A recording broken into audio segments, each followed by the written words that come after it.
This kid is a champ. Oh, no. Oh. The lights are on. It's the revolution. The revolution. It's the revolution. The revolution. It's the revolution. The revolution. The revolution. The revolution. The revolution. The revolution. Hey! Hey guys, I am Sean. Grant Parker. And you are back with us in the Doldrums. Welcome, welcome, welcome. So, it's been an exciting week. A wild time. A wild time. Yeah. We have some exciting news. Actually, some really exciting. We're stoked about it. Some good news, right? Yeah. We've been trying to set up a lot of gigs and playing a lot. Correct. We've been writing some new tunes, so be sure to check out future vlog episodes. We're going to give little snippets of that. But we have been contacted by, down in St. George. There's St. George. George Fest, right? George Fest. George Fest. Yeah. And we're going to go down and play a show in July. And, It's the 7th of July. Yeah. and we are super excited about it. I think our light is moving around. Is it? Yeah. Oh, yeah. We have a guest with us today. We have a... He is having a fun time. That... Anyway, we're back. We had to do a little baby duty. But anyway, yeah, so Parker and I have put together this little game. Well, it's not even a game, is it? We're calling it Best Worst. We've chosen 5 categories, and we have to say, well, we're each going to share what we think the best of that thing is, as well as the worst of that thing, right? And so we're going to jump into it. The first category is, and of course, these have to be somewhat music related, right? So the first category is rock vocalist. So best and worst rock vocalist. And mind you, we've only had about 5 minutes to think about our answers, and so Mine was pretty clear. okay, go for it. Well, I chose Freddie Mercury. No way, I did too, dude. Did you? Yeah. I absolutely love Freddie Mercury, and the reasoning behind it. I mean, there's a clarity to Freddie Mercury's voice that I really like. I think that he kind of, I guess, embodies many of the elements that I like from all of the singers that I typically prefer. And I was just thinking to me, I mean, like, the Queen is not even close to being my favorite band. I mean, but I love Queen. They're amazing, right? But what it was for me is just like, I can't think of a song by Queen where every single time, like, there isn't a song where you're just where I am knocked off. I know. Song, you know. He's just very moving. His delivery. I mean, and then watching him live. Yeah. Unfortunately, I was like 3 years old when he passed away. But, you know, going back and watching some YouTube videos and stuff. Yeah. I mean, he's just... I mean, the one track that I come back to like every couple days is from Live in Montreal. He does "Love of My Life," which is like it's a really soft-spoken guitar vocal, but man, it's just like such an emotional song, and the way that he sings it, the way that he's able to, like, you know, he wrote it after his mom passed away, and it just, man, just like.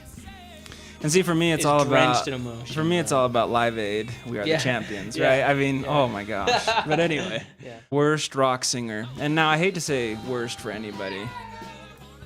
That's little Lando. I know, Lando's chiming. Anyway, so, all right. Moving on to worst then. We're going to do worst... You keep going, I'll grab it. Here's our special guest. Everyone say hi to Lando, right? Grab this microphone, Lando. This is Lando Robinson. What do you have to say?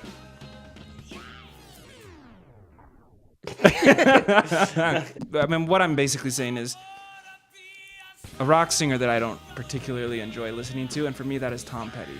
From Tom Petty and the Heartbreakers. Yeah, okay. It's just something about his voice. I mean, man, the guy is a hit machine.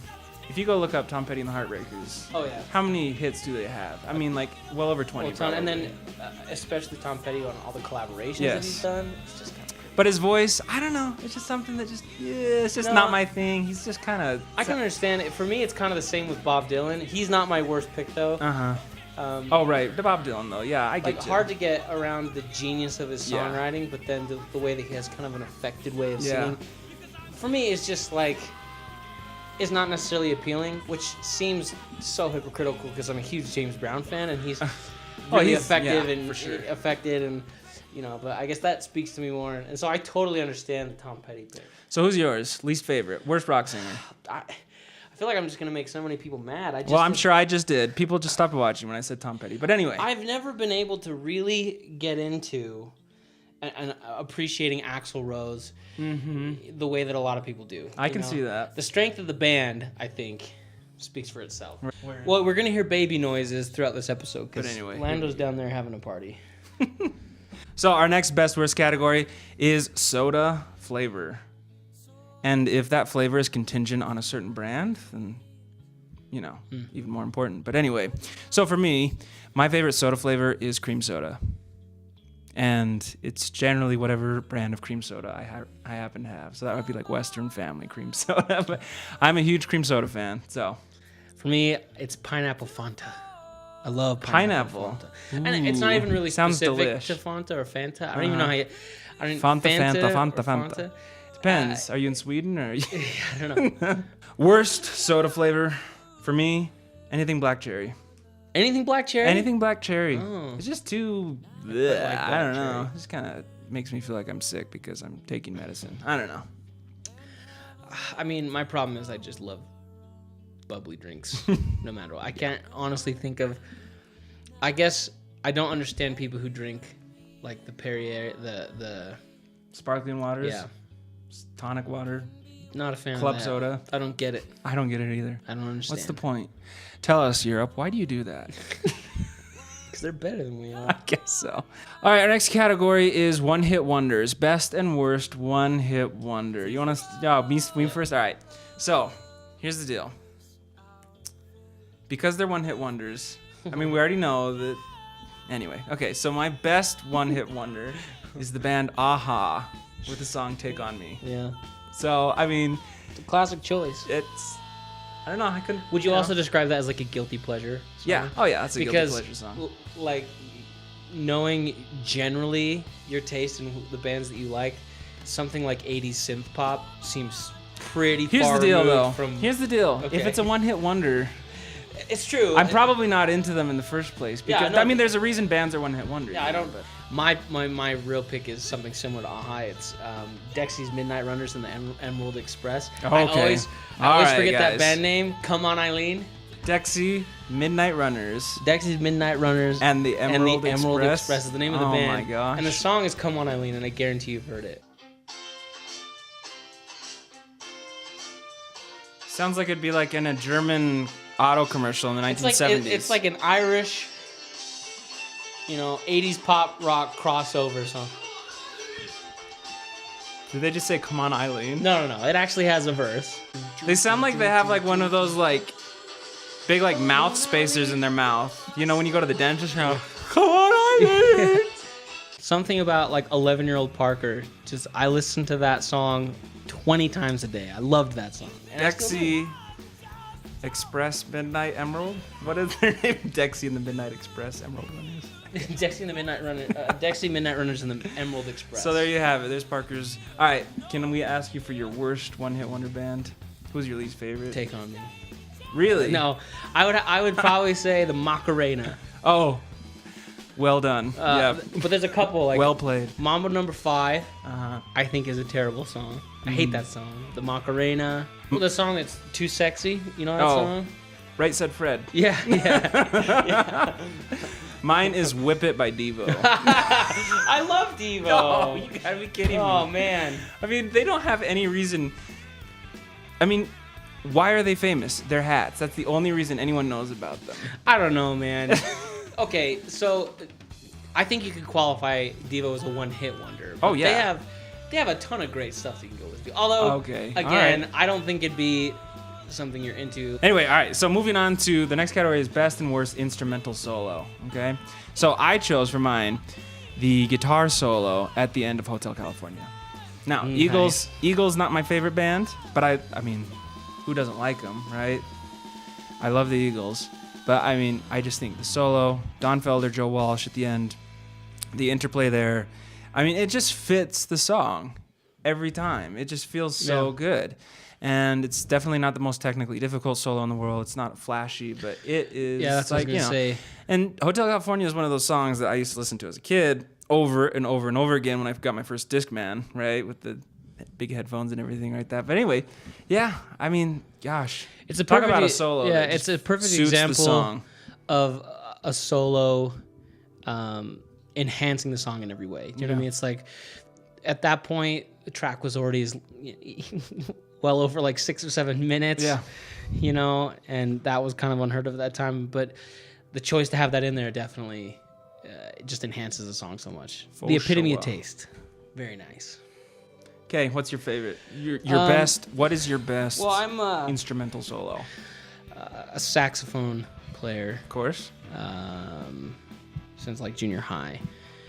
And I guess I only say that really because I've been listening to a lot of purely instrumental groups, and one that I think is just like a force of nature right now is Snarky Puppy, Grammy Award winners, and they just are doing such interesting stuff.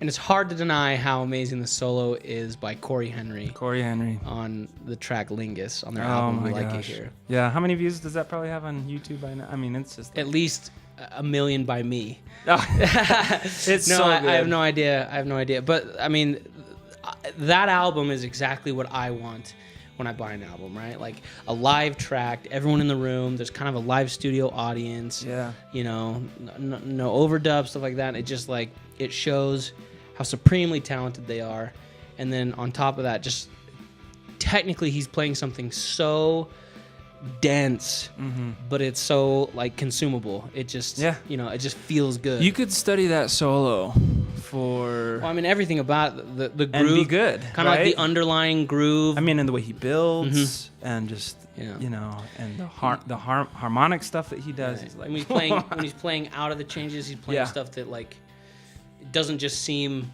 indulgent. Like in terms of worst solo, I mean, this is a really hard one for me. I can't think of like a popular band or a song that I think has a bad solo. One that I well, if it was hate. bad, it wouldn't be produced, would it? Yeah, I mean, you know, outside of I like think bands that maybe are meant to sound pretty crappy. I think we'll have to kind of just say on this one, anytime a musician is high, usually does not yield good results. Well, I mean, Drunk or high is just not. I don't good. know.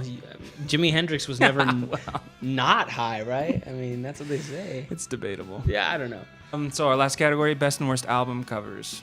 Okay. Okay. I'm gonna start this one.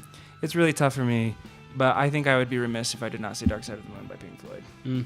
I just have to go there. Yeah. Runner-up is "In the Court of the Crimson King" by King Crimson. I mean, very iconic, right? But "Dark Side of the Moon" it has it all. It's just one simple, bold statement, and I'll just leave it at that. No, I'm a huge fan of the album covers that I chose are very similar to that in terms of them being kind of simple. Was Black Star by David Bowie. His latest is like his. And that's even more simplistic than Dark Side of the Moon. It's like literally just a black star in the middle, and then there's like little elements of the star broken up underneath it. It's a good album too. It's a great album. Huge fan of that album. I'm a big David Bowie fan anyway, but that album was just really cool. He's still able to, or was still able, you know, to push the line on a lot of stuff. Right. You know, very innovative, even well into his, you know, I don't know, 70s when he died? Worst album cover? I don't know. Oh. I would probably say Funkadelic Maggot Brain, just because it makes me feel all squirmy and weird. Parker and I decided we chatted. Our least favorite album cover has got to be, and we're gonna resurrect the Faith Tones. Yes. Faith Tones. Hopefully, right now on your video, you're seeing the Faith Tones album cover. So anyway, yeah, this has long been our favorite album cover in the band. It was our placeholder. It was our placeholder. While we were trying to figure out what to do for our album, we just decided that would be the placeholder. Right. Anyway, hey guys, that's been our best and worst. We'd love to hear what your best and worst for each of those is. And you know, feel free to comment. And we'd really appreciate it if you like, subscribe, all that stuff. check out our YouTube channel, check out our Instagram. Looks like Lando is about to pull our cables out of our Nah, he's preamp. So on that note, we need to end. We're gonna leave you with a little montage of our latest show. We played Eagle Mountain, Pony their Express Pony Days. Express Days. Had a great time. Anyway, enjoy that, guys. You've been in the Doldrums. I've been Sean. I've been Parker. And it's been great seeing you. Take care, guys.